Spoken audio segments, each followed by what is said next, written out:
Welcome to the Sportlight podcast for parents, coaches, and athletes. The Sportlight refers to the time in an athlete's life when they have increased ability to affect the culture around them and the increased opportunity to learn life's lessons through sports. This podcast aims to help parents and coaches capitalize on their athletes' precious time in the Sportlight.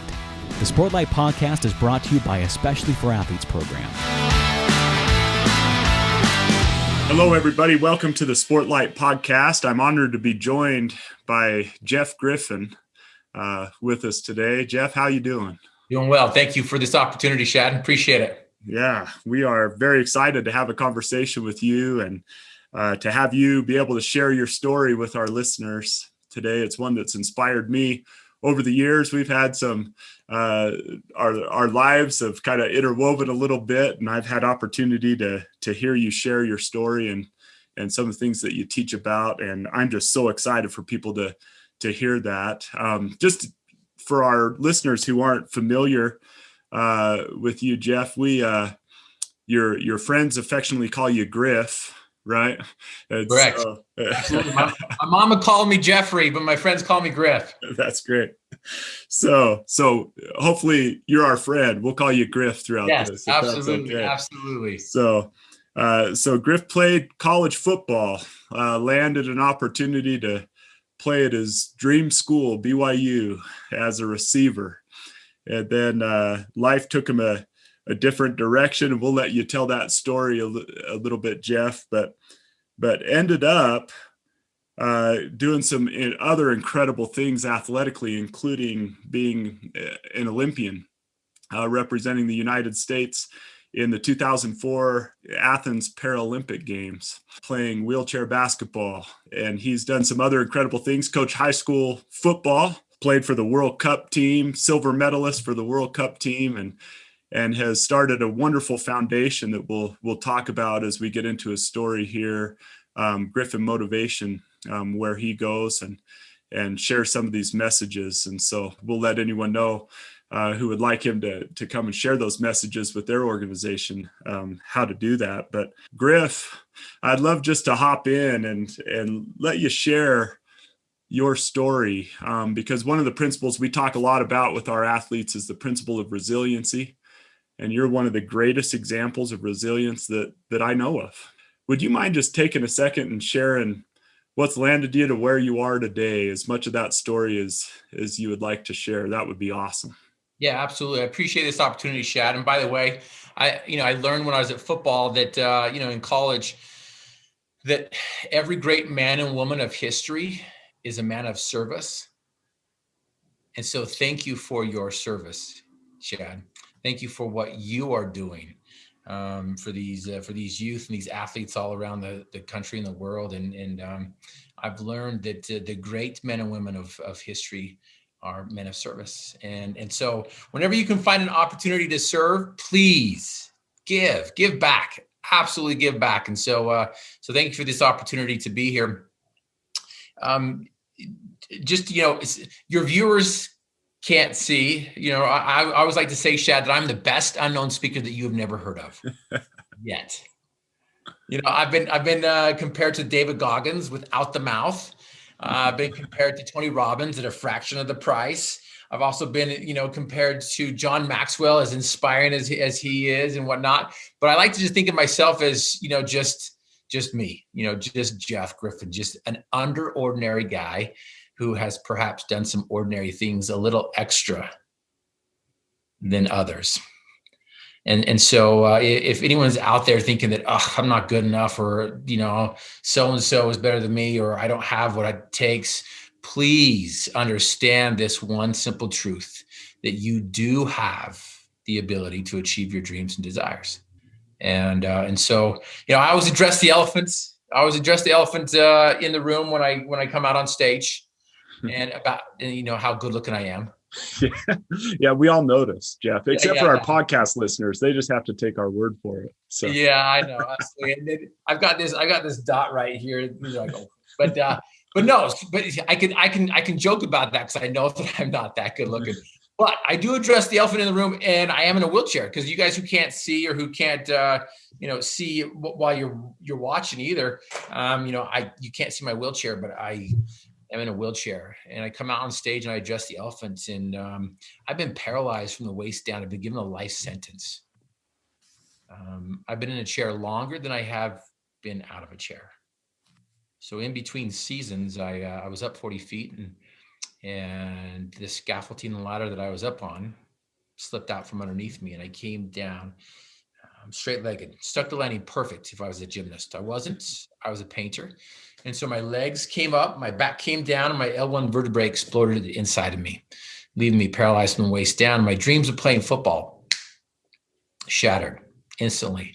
I discovered a lot of who I was after my accident. I discovered a lot of who I was before my accidents too, before I even got to, taste the sweetness of success. I played 2 downs in college, by the way. I played 2 downs. I got to taste the sweetness of success and see how it would be like to be on the, the college level and be on the first team. But when I was a little kid, that was my dream. That was the song that sang to my soul. And here's what I've learned. Here's what I discovered as I was laying on my back, looking up to the sky, realizing that I had just fallen 40 feet. My dreams of playing football at college were probably over. And so I'm broken back, shattered dreams, and here I'm on my back, and I have a decision to make. I can stay down and wallow in this syrupy, sticky sauna of self-pity, or I could get back up and dream new dreams. Looking back, it's easy to say, oh yeah, get back up and dream new dreams. But at that time and at that moment, I'm like, oh my goodness, I entered into that sauna of self-pity to where I was shaking my fist. I'm like, why me? Because the struggle that I had to go through to get where I was at that moment, of being able to participate and experience those 2 downs in college was a grind. It was a grind. It was a struggle. And what was interesting is when I was a little kid, though, I had this song that sang to my soul. And so as I had this opportunity, so I'm going back and forth here, if you can stay with me. So here I am lying on my back, and I have a decision that I have to make. Either I could get back up and dream new dreams, or I could stay down. Fortunately, I chose the latter and decided to dream new dreams. And in the process of sifting through my broken back and shattered dreams, I discovered some flecks of gold that helped me get to that level to where I became a collegiate athlete. They helped me get to that point where I was able to perform at a level that a lot of people weren't.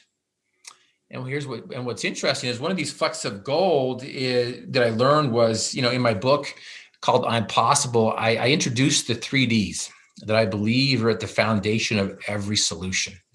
Meaning that we all have problems, Shad.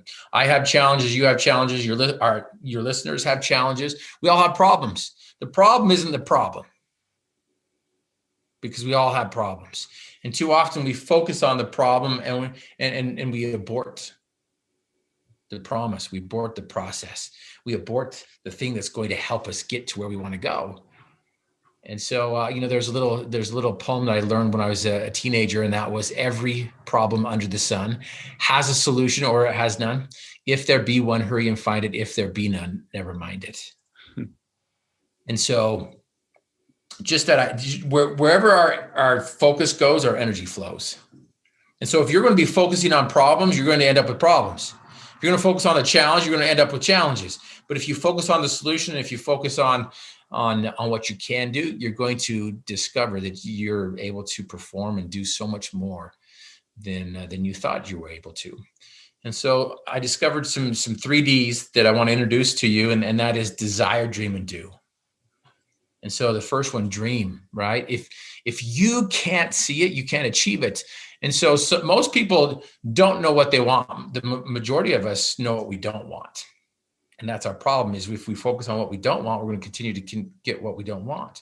And so we've got to be crystal clear on what we want. And so fortunately for me, when I was a young kid, I knew exactly what I wanted. I wanted to play football at BYU. I told somebody my dream one time. I'm like, I'm going to go play at BYU. And they're like, no, you can't.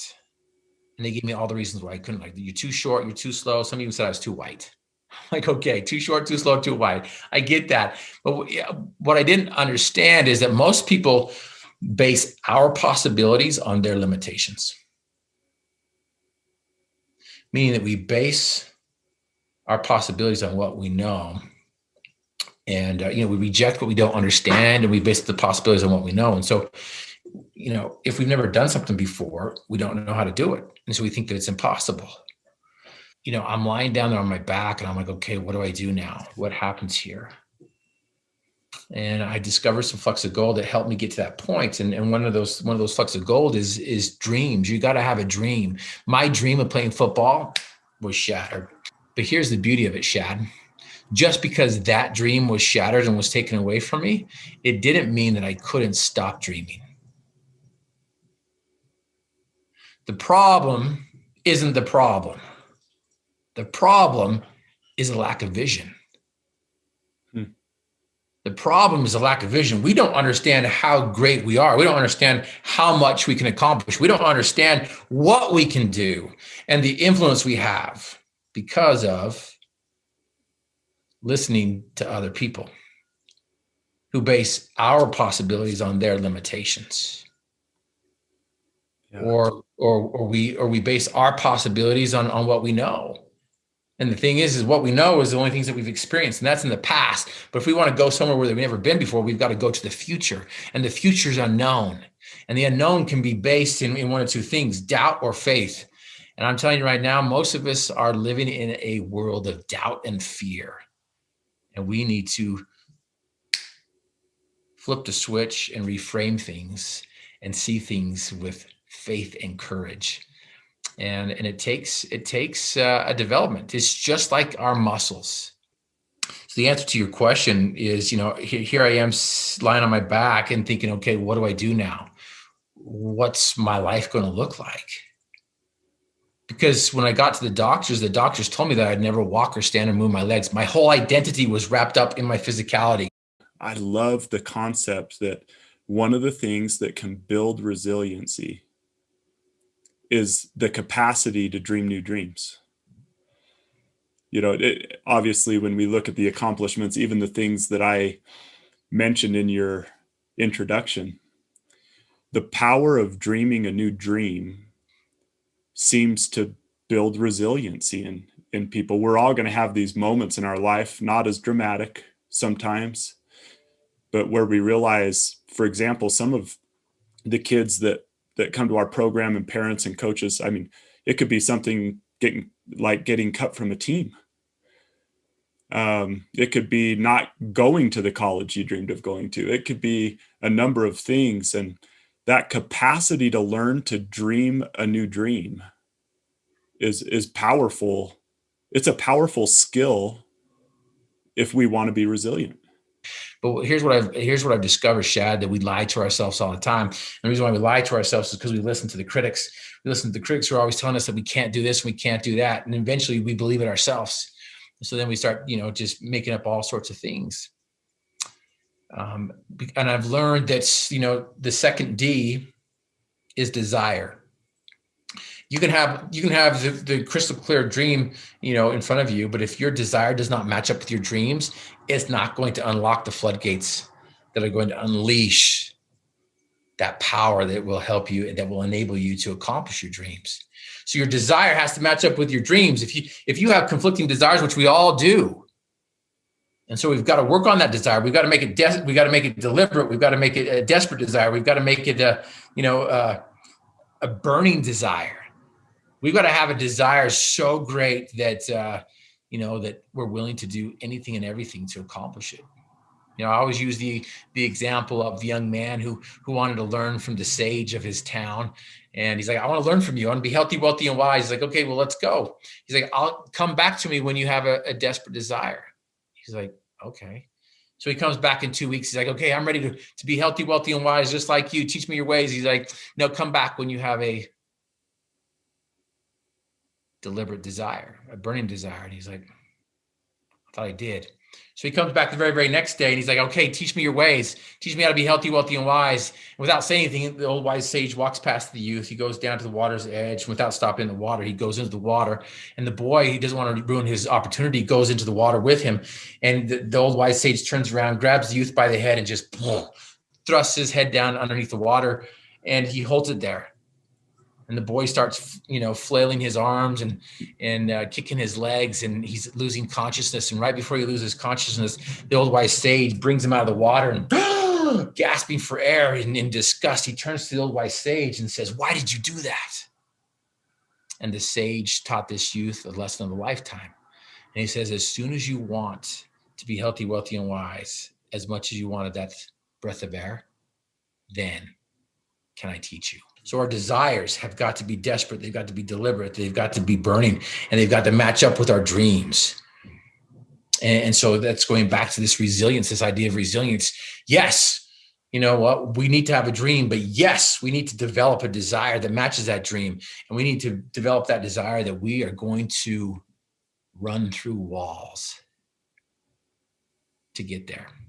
But would it be fair, Jeff, to say, if I have a dream, but it doesn't motivate me enough to actually, I don't really have a desire, maybe it's time to dream a new dream as well? Oh, absolutely. And one of two things, either work on your desire or dream new dreams to where your desire is like, holy cow, absolutely. Where that song just sings to your soul. Now I get it, that football is not for everybody, but whatever that song is, listen to it. Yeah. And when have you stopped? When was the last time that you allowed yourself to dream in color, to dream in HD, you know, to weave that tapestry of dream that's going to hang on somebody else's social media wall? One of the things I've learned in my life is if you are not passionate, if you don't have a burning desire toward what you're doing, it doesn't matter if it's a really lucrative field. You're not going to be good enough at it to make money at it anyway, or to be successful or to find joy in it. And so many times we abandon even though we have this burning desire toward one thing and it's our dream, we're so quick to abandon it because someone tells us that's not practical, you know, or whatever it might be. And so we find ourselves doing something that we never dreamed of doing, that we have no desire to do, and then wonder why we're either not successful at it or not happy doing it. Yeah. In fact, what's interesting is you know, working with youth in high school and in the college level, what I've learned is when most people are like, okay, what do I want to go into college, right? What do I want to major in? Well, they open up the book and find out what job pays the most. And they go through the list. They're like, oh yeah, anesthesiologist. That's what I want to do. It makes the most. And so they're looking at the list, this list of, okay, what makes the most money? But here's what I've learned over the years. You can make money at whatever you're passionate about.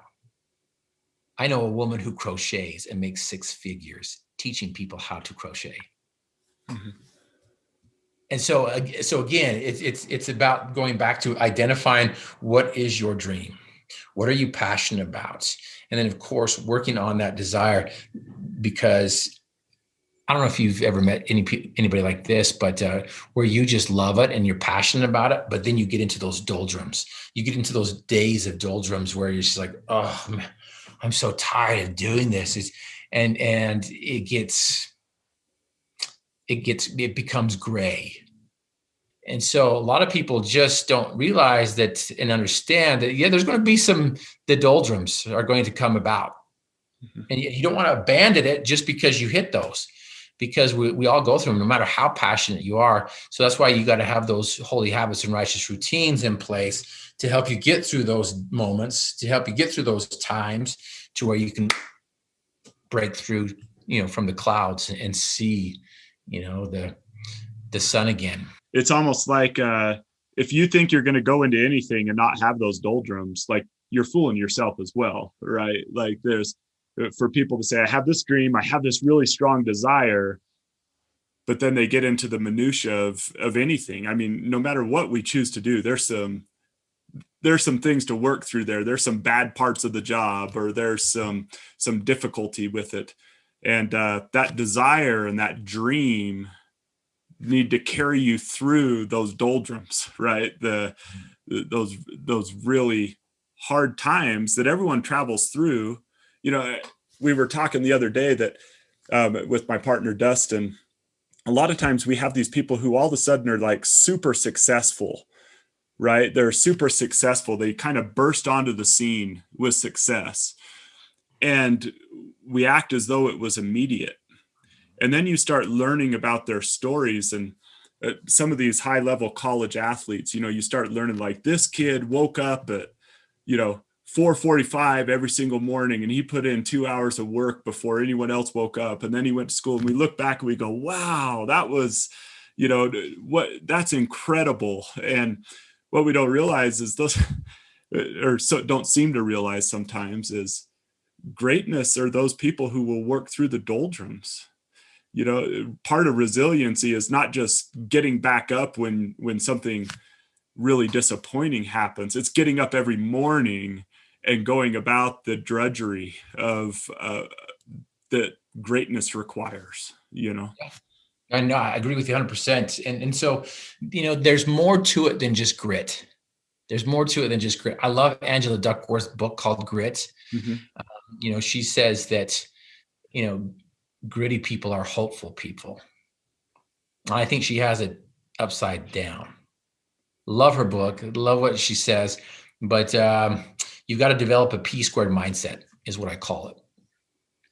If you text me, if you text the word possible at 801-316-8689, I'll send you the possibility principle, which helps you develop this P-squared mindset.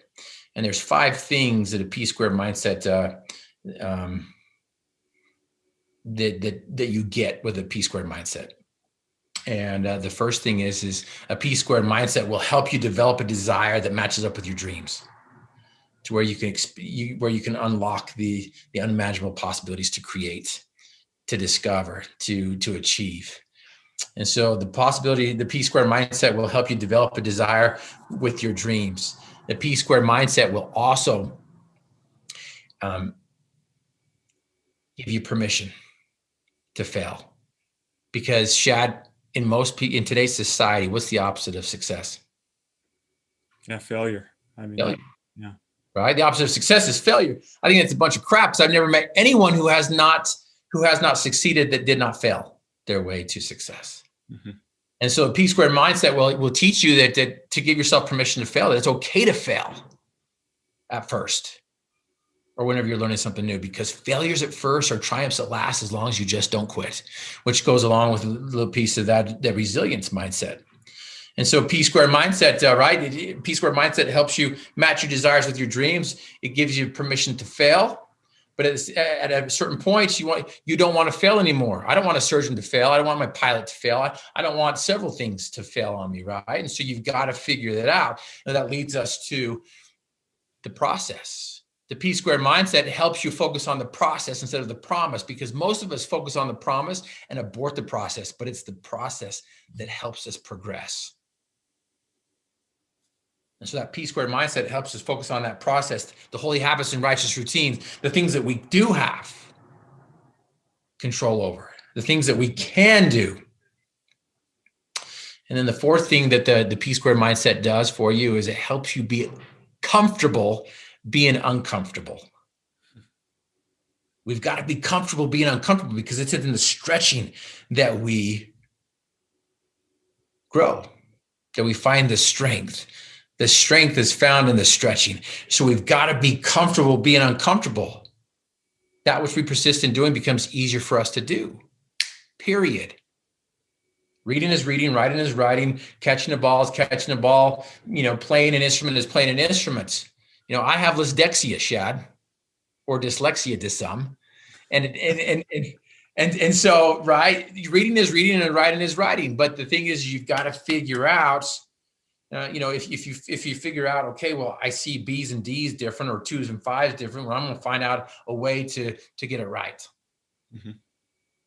In 6th grade, I got a D- in English. And in high school, my high school English teacher told me I'd never write a comprehensive sentence. When I got to college, all that information was validated the first day of class, where you write that paragraph. Second day of class, they came back and they called 6 of us out of 300 to the back of the auditorium. I come bounding back there, and I'm like, what did I win? And they're like, you on a date with the remedial English teacher. I'm like, what does that mean? They're like, that's why you need this. But the reason why I share that with you is because my whole life I told the story. I told somebody else's story, and I believed it, that I wasn't a writer, that I couldn't write. But now I've written 2 books, and I'm on my 3rd one. And, Dean Graziosi said that most authors don't sell more than 1,000 books. 90% of authors don't sell more than 1,000 books. Well, we're on our 3rd print of this, and we're just helping thousands of people be introduced to these 3Ds. Yeah. And so you got to be uncomfortable being uncomfortable. You got to be comfortable being uncomfortable. You got to stretch yourself. You just got to figure it out. You got to, learn those holy habits and righteous routines. And of course, the fifth one, where this led me to, Angela Duckworth said that, gritty people are hopeful people. I think she has it flipped upside down. I believe that hopeful people are gritty people. Because to me, hope is the ability to reach out to the future and grab onto your dreams and bring it back to the present in spite of your past. Because how many times have we failed? How many times have we stumbled? How many times have we quit? How many times have we, not gotten it right? And that's part of the process. Yeah. Enjoy the process, but have these holy habits and righteous routines in place. Create that foundation that's going to hold up your dreams. It's going to hold up your desires. And I'm telling you, I have seen some people just flip it around because they have hope. And to me, that's what resilience is the ability to reach out to the future, grab onto your dreams, bring it back to the present in spite of your past. Yeah, that's awesome. I get it. I get it, Shad, that critics are all around us. And perhaps one of the greatest critics that we have to deal with is our own self. Where we know our frailties, we know our limitations, we know what we're not doing. And so we can sometimes be the harshest critic. And here's what I've learned, Shad, is, especially in the sports world, when you increase the pressure, what happens to performance? Depends. It does depend. It typically decreases, right? That's why the linebacker is going in there and trying to, the pressure of the quarterback. Full press on a basketball team is to see what they're made of, because we always resort back to our routine. Mm-hmm. We resort back to what we're used to. A lot of people talk, rise to the occasion. No, you rise to the occasion in practice. You rise to the occasion with your process. You rise to the occasion in your preparation. Because when pressure is applied, we typically go back to our natural tendencies. And our natural tendencies are developed through our processes, through our holy habits and righteous routines. And so here's what I love the law of harvest, because we reap what we sow. And I don't know if you noticed this last year. Last year was a high intense, pressure packed year, where it brought a lot of people to their knees, economy to their knees, countries to their knees, individuals to their knees, right? And I love the law of harvest, because when you apply pressure to fruit, what comes out? Juice. Mm-hmm. So if I apply pressure to apple, I get apple juice. If I apply pressure to a peach, I get peach juice. If I apply pressure to a pineapple, I get pineapple juice. But here's what's interesting. Human beings are the only creation that I know of that's not true to its nature. Because when we apply pressure to us, what comes out? What we've put in. And if we've been putting in crap's going to come out. If we've been putting in doubt's going to come out. If we've been putting in fear is going to come out. If we've been putting in the things that we can't do, the things that we can't do come out. And so the question that I have for everybody who's listening is, if you don't like the results you're getting, are you going to change what you've been putting in? Because I discovered a lot that day where I was on the ground, when the pressure was applied to me again in a different way. I could stay down and wallow in that syrupy, sticky sauna of self-pity, or I could get back up and dream new dreams. I could focus on what I could do instead of what I couldn't do. And it's been 20 plus years that I've been in a chair. The doctors told me I'd never walk, stand, and move my legs again. They told me I'd never have kids. They said it's the first function to go, last to come back. Some of the experts told me I'd never get married, not because of my wheelchair, but just because of who I am. But I've been married for 20 plus years. We have 4 beautiful biological kids. And just in the summer of 2019, Shad, I just climbed Mount Ben Lomond, which is 9,711 feet. I walked every single step to the top of that mountain. And I know that everybody who is listening today or who's watching today can climb every single step to the top of their mountain, to the top of their dreams. Dreams do come true if you have a desperate desire, determination to do, even while dealing with disappointments, because we're all going to experience challenges. We're all going to experience problems. The problem isn't the problem. The problem is a lack of vision. The problem is not knowing how to do it. I don't know about you, but you get tired of guessing in life, don't you? You get tired of guessing. We don't have to guess anymore. We've discovered 10 steps that world record winners follow and finish with exactness. And it works for anybody and everybody. It works for middle schoolers. It works for grade schoolers. It works for a cop that wanted to be a Navy SEAL. It works for a company that wanted to bring in $400 million. They exceeded it by $130 million. It's worked for me. It's helped me,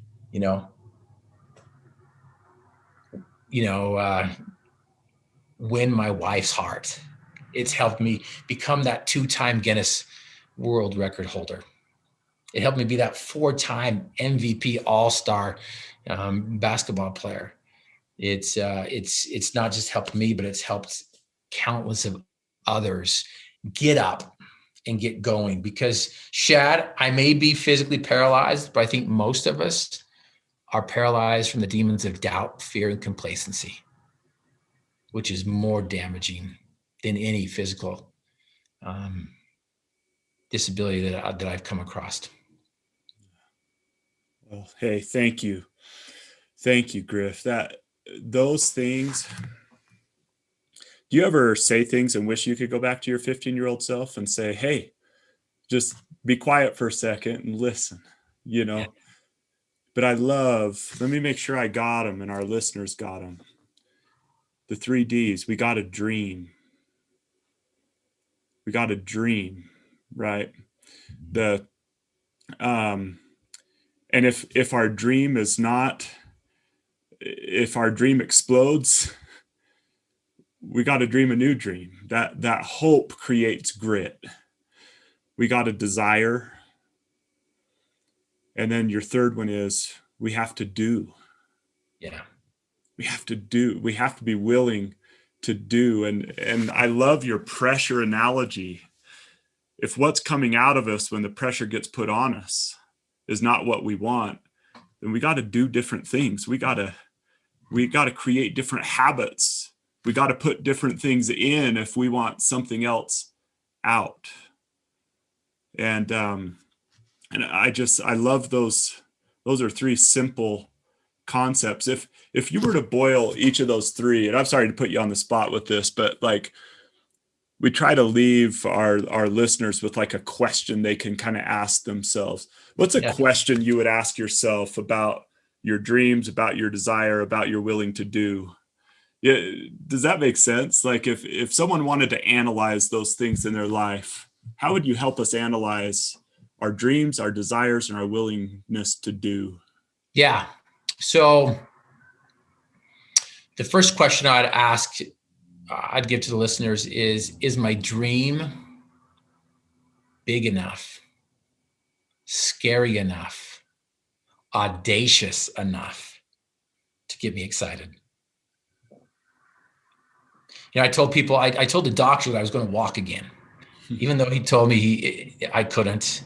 And he's like, Griff, it's impossible. And I love the quote from Muhammad Ali that says, impossible is just a big word thrown around by small men who find it easier to live in the world they've been given than to explore the power they have to change it. And I told people that I was going to walk again. I told the doctor I was going to walk. He's like, Griff, it's impossible. And the reality was, every time I woke up, there was an incision from my belly button to my backbone. There's a 4-inch plate in my back. I couldn't move my legs. It took me 30 minutes to get out of the bed into my wheelchair with the aid of 2 nurses. I was going to walk out of the hospital. I didn't walk out of the hospital. It took me 15 minutes to get from my wheelchair into the van with the aid of a wooden plank. And I'd go back to my bed, just discouraged as all get out, saying, oh, you know what? Maybe he's right. Maybe the experts are right. Maybe it is impossible for me to ever walk or stand or move my legs again. And I see that you have a little bracelet here. I call this my battle cry bracelet. You know, I have four battle cries. You know, one is I'm possible, looks like impossible. The other one is just don't quit, capital D-O, capital I-T. The other one is the E to the infinite P side, endless possibilities. And the other one is courage do, faith have. And so I'd go back to my bed and I would flip myself. I'd course correct. I'd flip the switch. And I'd remind myself what my dream was. My dream was to walk again, is to stand again. I don't know if you guys know this, but 1 degree. A plane going from LA to New York, if it's just off 1 degree, is going to end up in Boston, Massachusetts or Washington, D.C. Not a big deal, right? It is if you're going to New York. Yeah. But how many of us end up in Philadelphia or end up in Florida and say, hey, this is exactly where I wanted to go to, because we really had no direction. We just let other people decide for us. But 1 degree. And so for me, my battle cry bracelet reminds me when I get off course to flip the switch and remind me of what it is that I really want to do. People kept calling me delusional. It's like, Jeff, you're delusional. You'll never walk. You'll never stand again. And so going back to that question, is your dream scary enough, big enough, crazy enough to get you excited? So when people tell you you're ridiculous, you should think, I'm right on course then, right? Like if you tell everyone your dream and everyone's like, yeah, that sounds feasible, then you should probably be like, nah, I need to dream a bigger dream right now if everyone thinks this isn't ludicrous, right? In fact, that's part of resilience. You know, there's 4 sources of resilience. There's relational resilience, there's street resilience, there's resource resilience, and then there's the rock bottom resilience. And what's interesting here is we always tend to tap into what we're the strongest at. You know, street resilience is, you tell me that I can't, and I'll show you that I can. And I realize that I have a lot of street in me, because if you tell me that I can't, I'll show you that I can. But there's some people who just don't understand that or tap into it. And so they have to develop it when things are good. So again, going back to how can you develop your desire, which is associated with your resilience. And so, absolutely, this idea of, listen to the song that sings to your soul. Madame Curie was told that there's no more elements to be found. She found 2 more and a Nobel Prize. The Wright brothers were told that they could never control flight. We can get across the country, in less than 5 hours. Indoor plumbing and running water was a distant thought in the past. But we wake up and we turn on the tap and we have clean, drinkable water. What we do today on a regular basis was once deemed impossible in the past. So my question for you and your listeners are, what are you willing and ready to do today to change your future? I love these questions. Those 3 Ds will resonate with me for a long, long time. And those questions, I'm sitting here wondering, are my dreams right now big enough? Am I dreaming a big enough dream? Do my desires match my dreams? Am I willing to do what is required to achieve those dreams? And it's almost like if any one of those 3, dream, desire, or willingness to do, if any of those are out of place, you're going to end up in Florida instead of New York, and probably New Mexico. Yeah. Florida. We shouldn't say such a great. No. You guys are from New Mexico. I'm sorry, but yeah, I've been to New Mexico. It's beautiful in some places. Right. Well, hey, thank you so much for taking the time to spend with us today. And I would love people to be able to access some of your other resources to learn about your books. I know that you give a deal to people who enter a promotion code. Will you tell us a little bit about how we can find out about your books and what you do? If anyone would be interested in having you come speak or train, I would love to give people those resources. Would you take a second and share that with us? Absolutely. In fact, Shad, what you don't know, what I haven't told people is that I am the official mental coach for the Forbes KIC, which is the Knowledge and Innovative Center. And so Forbes has tapped me on the shoulder to be their instructor on mental toughness, mental training. And so we've got that course available as well, online course. There's a 10-step online course that you can get. You can get my books, I'm Possible, Desire, Dream, Do, which is the introduction of the 3Ds.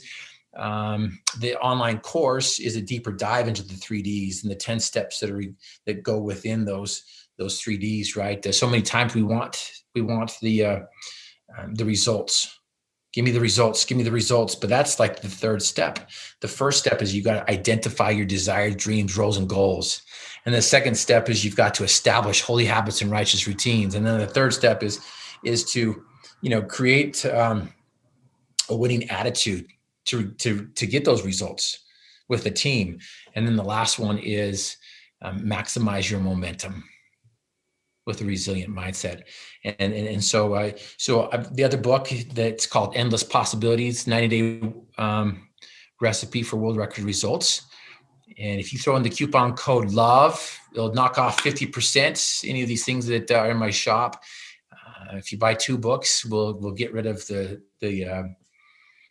shipping fee as well. So we're really knocking off quite a bit here. But so again, if you want to use them or not, it's up to you. But like the Navy SEALs told me when I went and trained with them there in Coronado, the Navy SEALs said, Griff, it's simple to be a Navy SEAL. It's just not easy. And so these things, these processes, these tools and skills that we have available for you are simple. They're just not easy. But with these books and these tools, it helps you find the simplicity on the far side of complexity. It helps you with the 3 myths and the 3 lies that we tell ourselves all the time. Lie number 1, I'm not good enough. Shad might be good enough, but I'm not good enough. The person on the other side of this, this podcast is good enough, but I'm not good enough. That's the biggest lie. We keep telling ourselves that we're not good enough. We are good enough. We all have the ability to achieve our dreams and desires. Lie number 2, I don't have the skills or the tools to do it. No, we do. In fact, we have more resources in our hands than the President of the United States did in 1992. It's not about resources, it's about being resourceful. And so lie number 2, I don't have the tools or the skills. And lie number 3 is I can do it on my own. You can't do it on your own. You can do a lot on your own, but you can't do it on your own. You got to find a team. Together, everyone achieves more. And so that's what we help provide people, is to overcome these 3 lies by introducing the 3Ds and providing them with some steps that are duplicatable, that they're predictable, and again, they're simple, but just not easy. That's right. Simple, but not easy. I love that. That's a great definition for life. Yeah. So, well, thank you. And Griffin Motivation with an I, right? GRIFFIN motivation.com/shop. We'll give you access to all those things that you just talked about. We'll put that link in the description of this podcast. And we're all going to go, Griff, because of this conversation, we're going to dream, we're going to desire, we're going to do a little bit better because of you spending the time with us today. So thank you so much. We appreciate you. And those of you who are listening to the Sportlight podcast, we appreciate you joining us. We encourage you to go to, especially for athletes.com. You can get our book, The Sportlight, there, and check out those principles that we teach. And Jeff, we appreciate so much you being willing to take time with us today and help us be better. So thank you.